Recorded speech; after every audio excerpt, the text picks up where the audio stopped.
I'm going to see how long before I need my notes. Dobro jutro, mesički. My name is Catherine. I am a diplomat.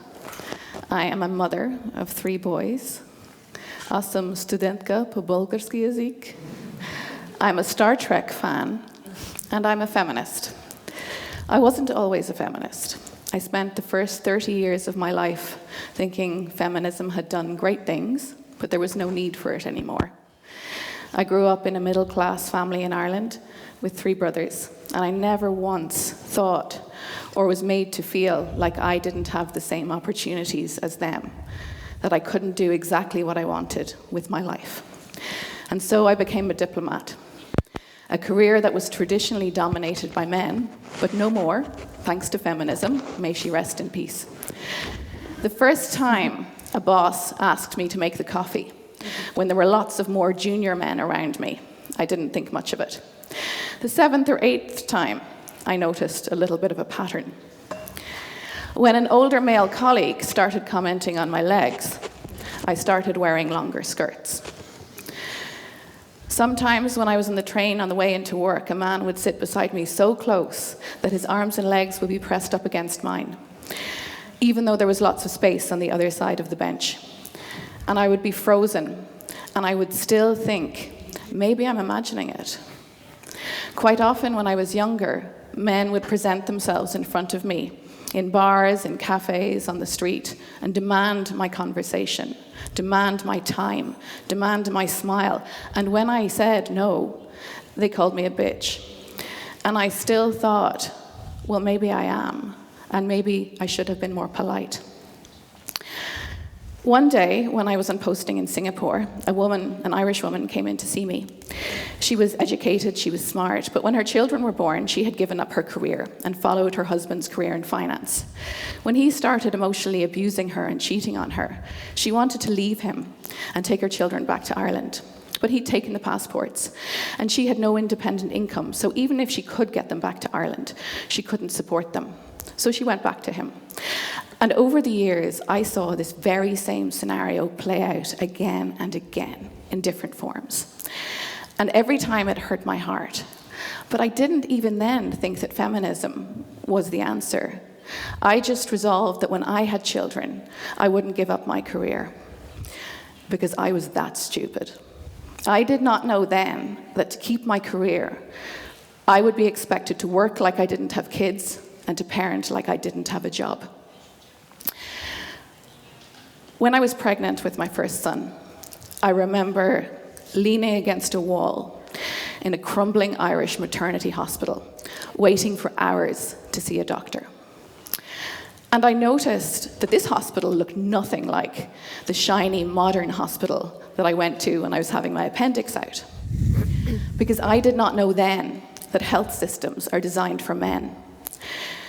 That when an issue impacts only women, like maternity and gynecology, it receives less funding, it has fewer specialists, and it has longer waiting times. I did not know then that only 1% of healthcare research funding is spent on female-specific conditions other than cancer, even though women make up 50% of the population across the world.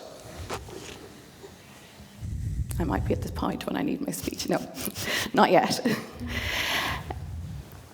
It was only in maternity and parenthood that I started to really understand the way that society treats women.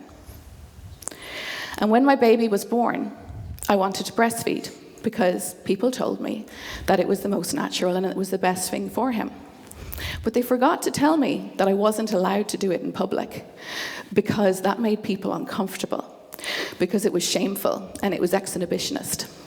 How screwed up is our society that a part of our bodies that is designed solely for feeding babies has become something that should only be used for the sexual gratification of men? And I was really disturbed by this. But what was even more disturbing is that before I became a breastfeeding mother, I also thought that breastfeeding in public was a little weird. And so I started looking at all my thoughts that I had about women and about myself, and wondering where they came from. Why, for example, did I think that it was relevant to know how much alcohol a rape victim had consumed before she was raped? Why did I judge women on their appearance in a way that I don't judge men? Did Angela Merkel's haircut really impact her ability to govern Germany? Or was that just in my head? Because, of course, I thought that women should be leaders, but they had to look like leaders. They had to have nice hair. They had to be glamorous, but not too glamorous. You can't have women who are too glamorous.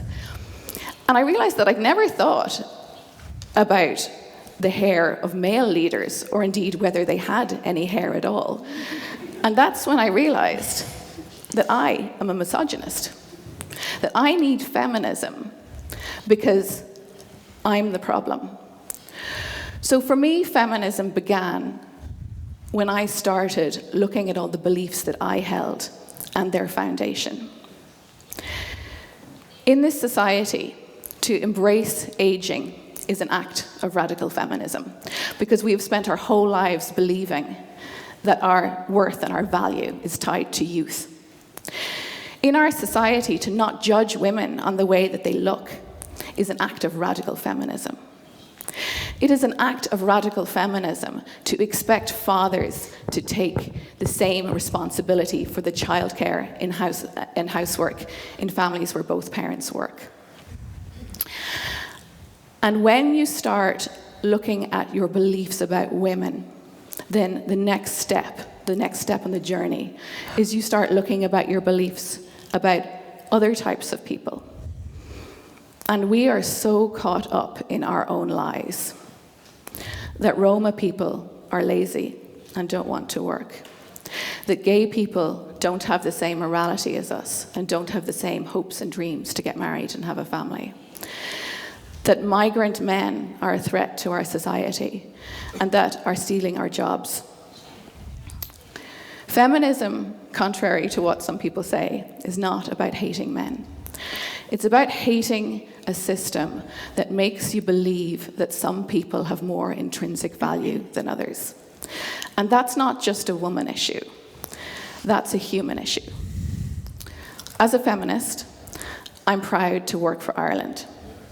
Not so long ago, we were a really conservative country where when women got married, they couldn't work, where mothers who weren't married were locked up and abused, where homosexuality was illegal, and where there was widespread cover-up of child abuse. In one generation, we have gone from that to a country that champions women's rights and LGBT equality. Ireland is not perfect. I'm absolutely not saying that. But our experience shows that a nation can change when its people choose courage and equality over tradition and silence. So for me, feminism is about looking at my own beliefs and where they come from. Absolutely about women, yes, but also about men, about power, about wealth, about migrants, about people with disabilities. It's about finding my own truth and my own humanity after half a lifetime of patriarchal programming. And I don't know how successful I am, because only last week I was thinking that President Yotova has lovely hair. And this morning I woke up and I said, I think my hair is starting to look like Angela Merkel's. So I'm obviously still obsessed with hair. But I would like to leave you with the words of Audre Lorde, the African-American poet and one of the pioneers of intersectional feminism. I am not free while any woman is unfree, even when her shackles are different to my own. And thank you for listening today, and I hope you have a really inspirational and empowering Human Rights Forum. Thank you.